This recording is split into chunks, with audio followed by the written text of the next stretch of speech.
Have you been told that you just need to think more positively in order to manifest what you want? Or do you feel like all the information that speaks about manifesting the life that you want just doesn't work for you? So much of what we see about manifestation is surface level. Affirmations, mantras, positive thinking.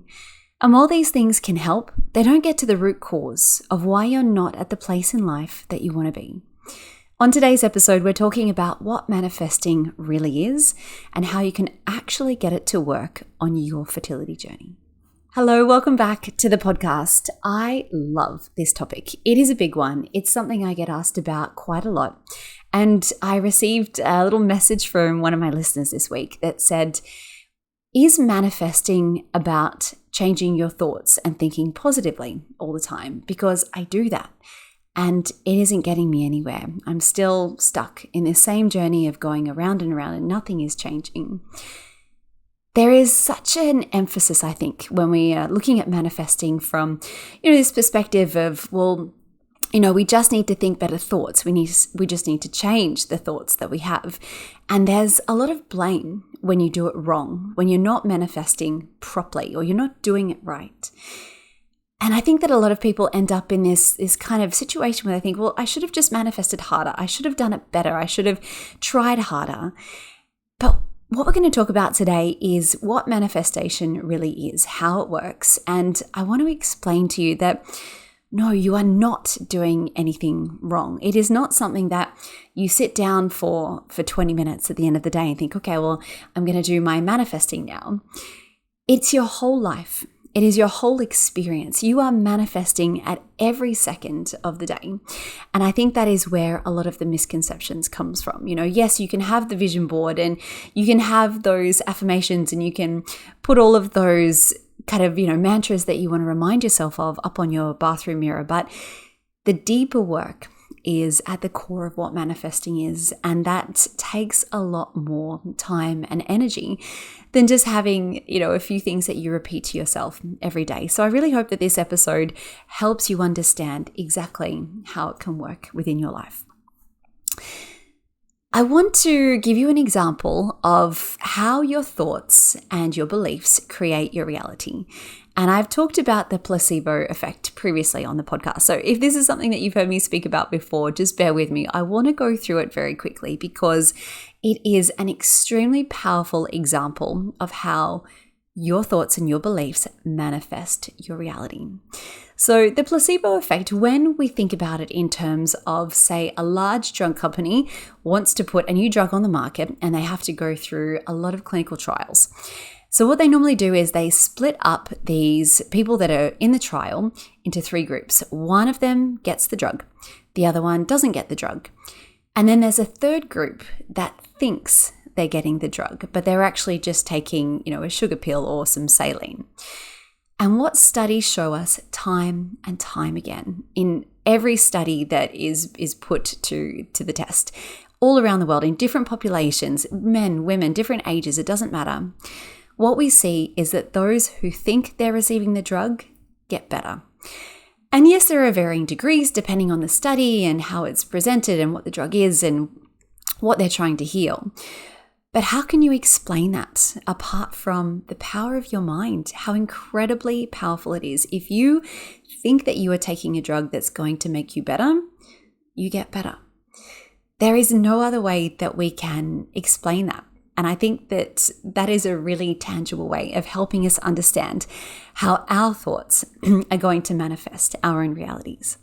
So let's be really, really clear. If you deeply desire to have a family or expand your family or, you're on this journey and things just aren't working out the way that you want, it is not because this isn't something that you deserve. It's not that it isn't meant for you. You deserve absolutely everything that you desire in this life. And manifesting also isn't as woo as some people think. It's not as out there and spiritual as, it might be presented in a lot of ways on the internet and in social media. And I'll explain exactly why as we go. But actually the basis of manifesting is rooted deeply in what science shows us to be true. And that is that the state of your nervous system creates your entire experience in your life, your entire reality. If you have ever felt trapped in these spirals of your negative thoughts, I'm never going to be a parent. This is never going to happen to me. I've left it too late. I'm too old. It's too hard for me. I can't do this. It's never going to work out. All of these thoughts, if that's something that is constantly coming up for you, then this episode is going to really help you work through them. Because you don't need to fight with your thoughts. You don't need to push them away. And you certainly don't need to wait until your mind is completely clear or that positive thoughts are the only thing that occupies your mind, because that is never going to happen. You don't need to wait for any of that to really manifest the things in life that you really want. Your thoughts are not the enemy. And they're just simply think of your thoughts as they're the byproduct of your internal or your subconscious state. They are the symptoms, not the root cause. So what is the root cause? What is the real cause of all of these thoughts? And to get back to absolute basics, it is the state of your nervous system. It is the energy that your body is holding. And it's the identity that you're embodying beneath the surface of all of these thoughts. So basically, it is all of your subconscious beliefs. We've been conditioned to believe that if we just think positively enough, well, we'll manifest exactly what we want. And this is the problem with, the book and the movie, The Secret, and a lot of the things that we see about manifestation on social media. The mind will follow the body. It's not really about the body following the mind. So we are always going to follow our embodied experience. And what I mean by that is that you're going to follow your nervous system's reality. And when the nervous system follows your programming of it's never going to happen, this is too hard for me, I've left it too late, that isn't going to create the reality that you really desire. If your body doesn't feel safe to hold the reality that you're asking for, then your nervous system isn't going to be wired to be able to hold the capacity for that. You're going to be in survival mode instead of expansion mode.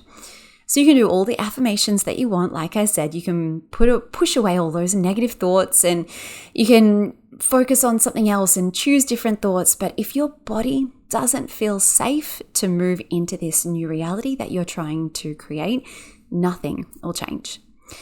So if you're racing thoughts, the self-doubt, the crazy overthinking, the fear of failure, or that you'll never get what you want to be is running the show, this is just your nervous system's way of screaming at you, I don't feel safe here. And what does the mind do when the body doesn't feel safe? Well, you do whatever you possibly can to hold onto control. And I'm sure you can relate to this. You do all the things and you do them perfectly. You try and rationalize, everything that's happening to you. It's because of this, or I haven't done this yet, or I'm going to do this better next month. We try to logic our way out of it. You try to tell yourself, I'm fine. Really, I'm fine. Everything's okay. And you can tell yourself that over and over and over again. But your body isn't going to believe it because your body doesn't hear you. Your nervous system is subcortical, which means it lives below the prefrontal cortex. It is below the thinking brain. So your body, your poor nervous system, your body, it doesn't understand words. It doesn't understand what you are trying to tell yourself or tell your body. You can say all day long, I'm happy, I'm safe, nothing's wrong. But unless you actually feel that within your body, it isn't going to believe you. And this is why true manifestation work is not just mindset work. That does come into it, absolutely, but it is somatic work. It is about listening to your body. It's about nervous system regulation, and it's about learning to reprogram your current mode of operation from survival into trust. But where do you even start? Isn't this the $1 million question? And how do you even know what these subconscious beliefs are that are running the show? They're subconscious. So how are you meant to know what's happening below that surface that you're not even aware of? As we know, and as many guests who I've had on this show who are experts in this field have said, we are only really perceiving about 5% of our reality. The other 95% is operating on that subconscious level. The answer lies within your triggers. What triggers you? So seeing a pregnant woman, seeing someone rubbing their pregnant belly, seeing a family with little kids, seeing someone holding a baby, having someone say something really insensitive to you. Maybe it is driving past the clinic or something that reminds you of a previous event that happened in your life that was traumatic, that relates to your fertility journey.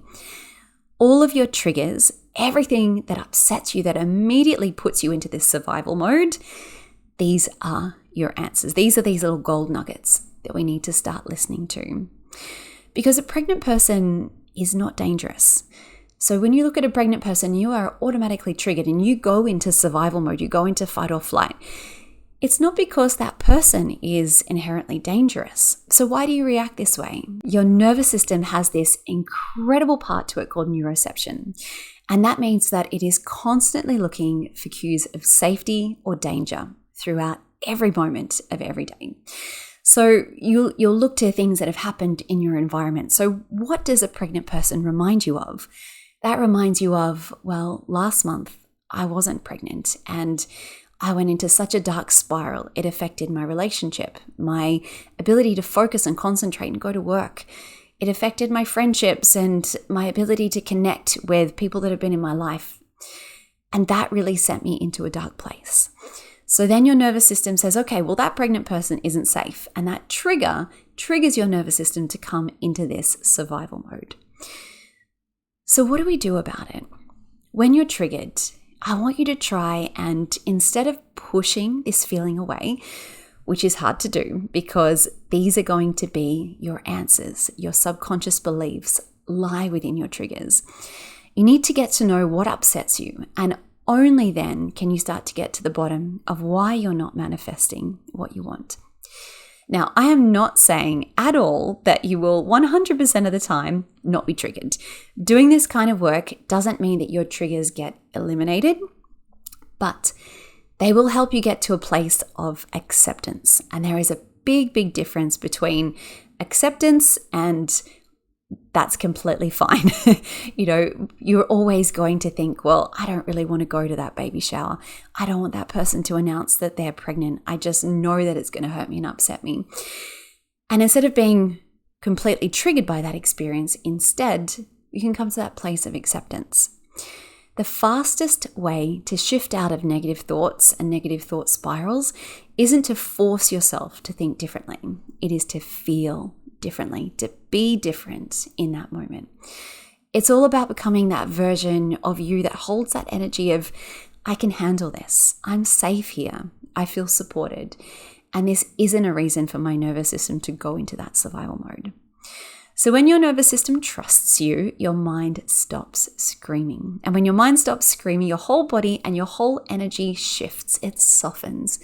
And that's where awesome things like your intuition gets to come online.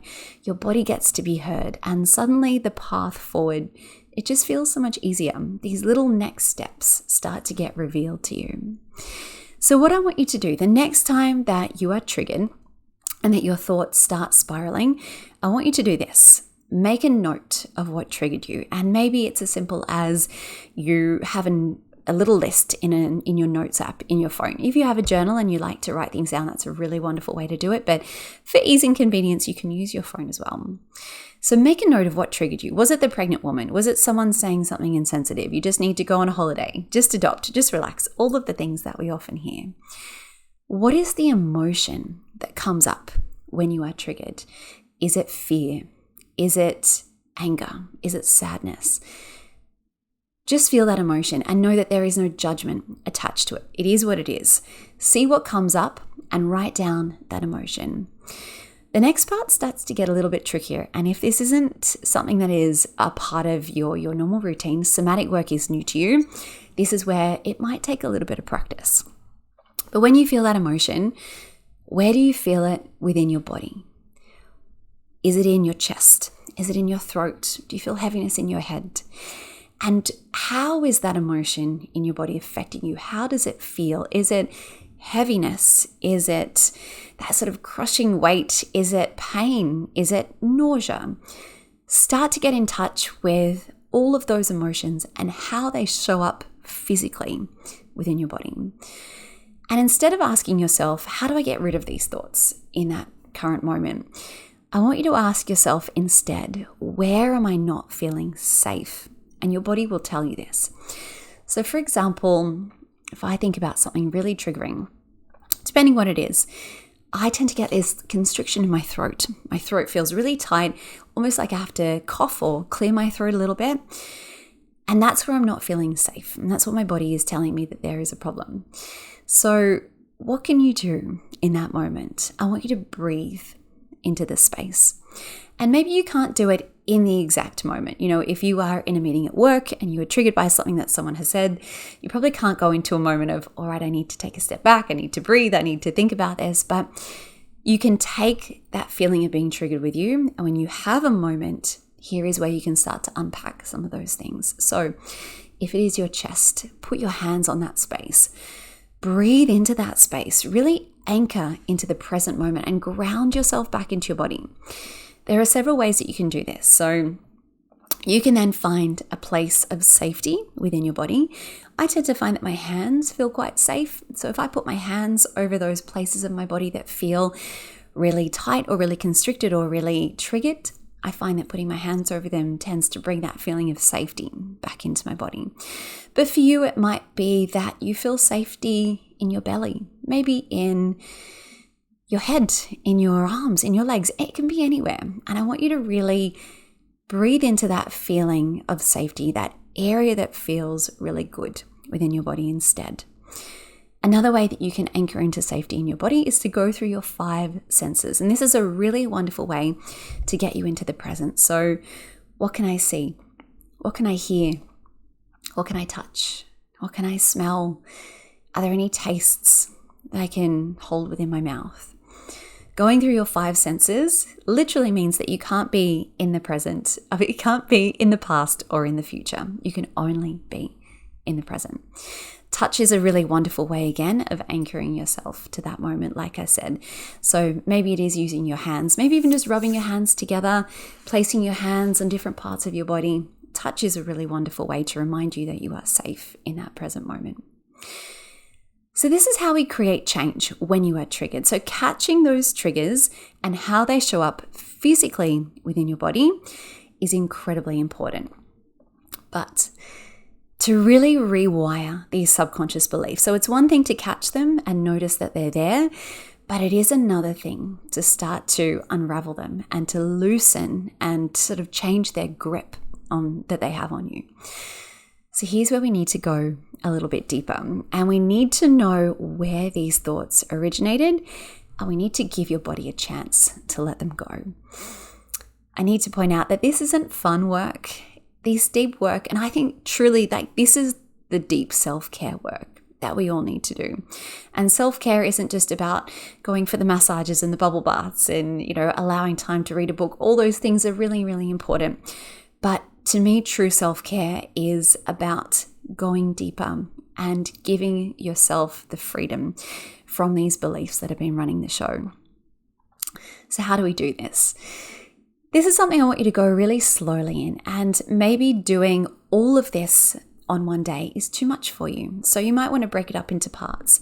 Your nervous system needs to be able to pendulate between little things that it can tolerate. So if, doing this work does feel really overwhelming for you, maybe start really slowly. So I'm going to break down the steps for you. Maybe you can do them all together.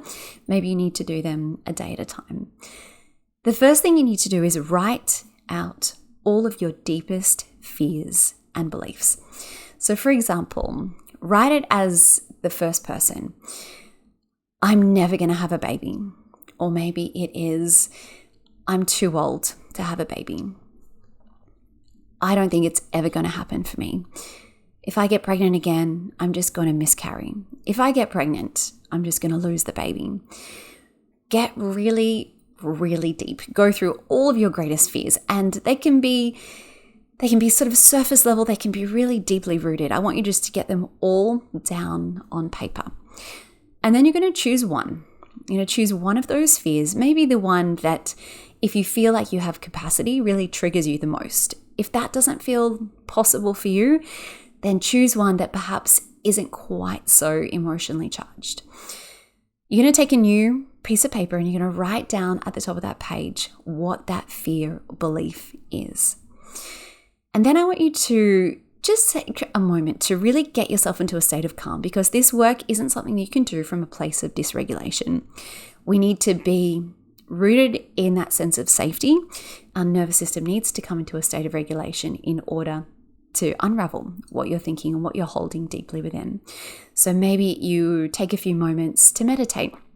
Maybe do some deep breathing, some nice slow deep breaths, especially exhaling really slowly and controlled. Anything that helps you get anchored and present and makes your body feel physically safe. So now we need to ask ourselves, when we think this thought, how does this show up in your body? So what are the emotions that are present? Is it fear, anxiety, sadness, grief, whatever's there? And where do you feel it in your body? And this might be something you haven't really thought about. It might be unexpected. You maybe didn't realize this is where you were holding that tension. So write it all down, all of the emotions that come up and where they show up in your body. Next, I want you to ask yourself, when was the first time I felt this feeling or emotion? Don't think about it too much. Don't try and analyze it too much. Usually what we notice is that these deeply rooted fears or beliefs, they come from our childhood. So go back and just ask yourself, when was the first time I felt this emotion? And usually the first thing that comes to mind is the correct answer. I don't want you to overanalyze and use that thinking brain too much. Really just go with your instinct. So ask yourself, what happened in that moment? Was there something that triggered you that is relating to perhaps this potential trigger in your current reality? For example, maybe you are asking yourself, okay, I'm just afraid this is never going to happen for me.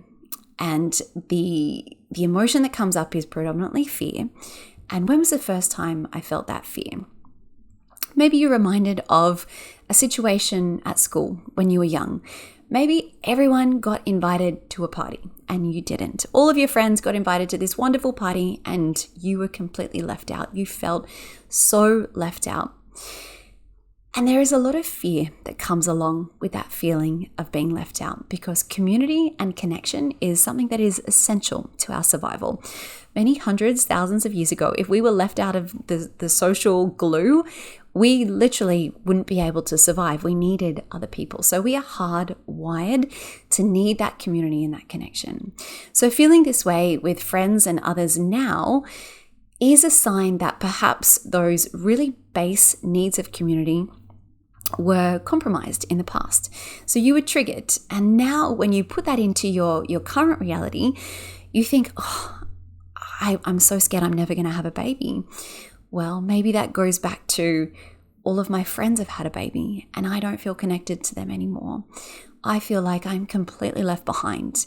I can't even relate to them anymore. We have nothing to talk about and I feel so completely alone.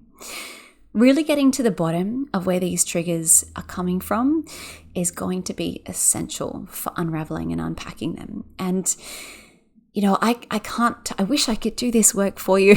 I wish I could tell you, these are your deep-seated unconscious beliefs, but you really need to unpack them for yourself. And that's why this work isn't easy. It takes a lot of really deep personal growth. So that is the second step. Now, the last step and the last part of this is, and this is really hard to do as well. You need to write down 3 reasons why this belief would be okay if it was true. So what do I mean by that? Why would you be okay? How would your life actually be okay if this belief was true? So I'll use the example of, if I get pregnant, I'm just going to lose the baby. So what are some of the reasons that if this belief was true, I would actually be okay? So 3 things that I could write down. I can always try again next month. This isn't my last chance to have a baby. I can try again. I can try again and again. I've got, how many months ahead of me that I can try again for another baby. It's not the end of the world. I could also write down, the past doesn't equal the future. So just because I've had a miscarriage in the past doesn't mean that it's going to happen the next time I get pregnant. Or I could write down something that, again, is a hard thing to accept. If I didn't get pregnant and if I did and I lost the baby, I would be okay. I have a wonderful relationship I have a great support network. I have a great career. My life is full already. I would be okay even if I didn't have this baby. And this is so hard because we don't want to go there. We don't want to possibly admit that our deepest fears could come true. But I want to remind you that in doing this work, you are not telling the universe that this is what you want. You are showing your nervous system that you have considered the absolute worst case scenario and you survived. Because ultimately, your nervous system is only concerned about survival. So when you can show your body and your brain that you've been there, you've actually considered that this is the worst fear that I could possibly have, but I survived. That's where you loosen the hold over those fears and those triggers and those beliefs. And that's where your nervous system and your brain starts to go, oh, okay, well, sure, this isn't something that we want to happen, but if it did happen, I would actually be okay. This is the work that changes everything. You are not trying to control the mind. You're calming your body. You're not fighting your thoughts. You're healing the foundation that those thoughts started from. And you're not fixing yourself. You don't need to be fixed. You are absolutely perfect the way that you are. Becoming home to your natural state of safety, trust, and alignment, that is where things absolutely start to change. Your thoughts were never the issue. The problem was believing that you had to fight them, or that you had to overcome them, or that you had to do it through force or willpower, or all of these kind of surface level, I'm okay, telling yourself these lies. It's absolutely not the way through. And there is so much freedom in knowing that you no longer have to. Those thoughts can be there. It doesn't matter what your thoughts are and what comes up throughout your day. The real crux of this is to get to those deeper unconscious beliefs. Then your thoughts are not going to matter as much and they're not going to have as strong a hold over you. Now, I want to also just point out here that, this isn't going to cure all of your triggers.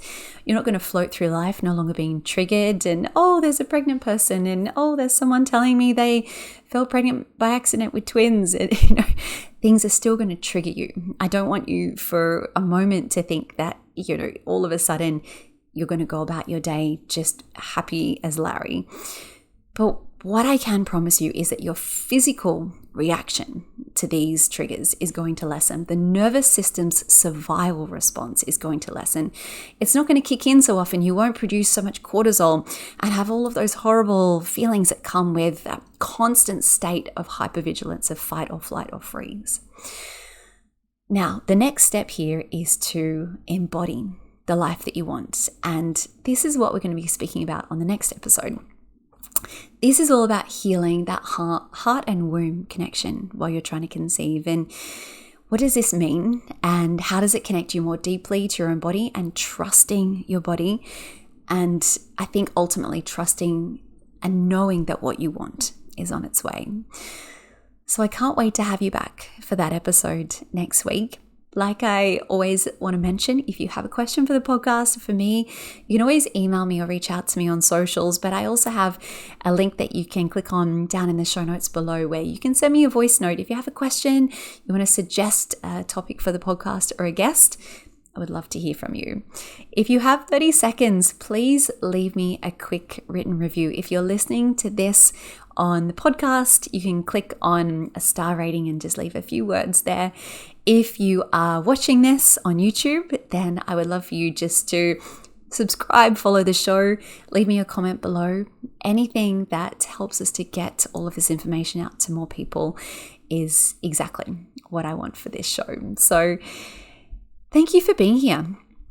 On the next episode, like I said, we're going to be talking about embodying all of the things that we're trying to manifest and why that's so important. So I can't wait to have you back. But until then, I am sending you all my wishes as you continue your own journey to fertility.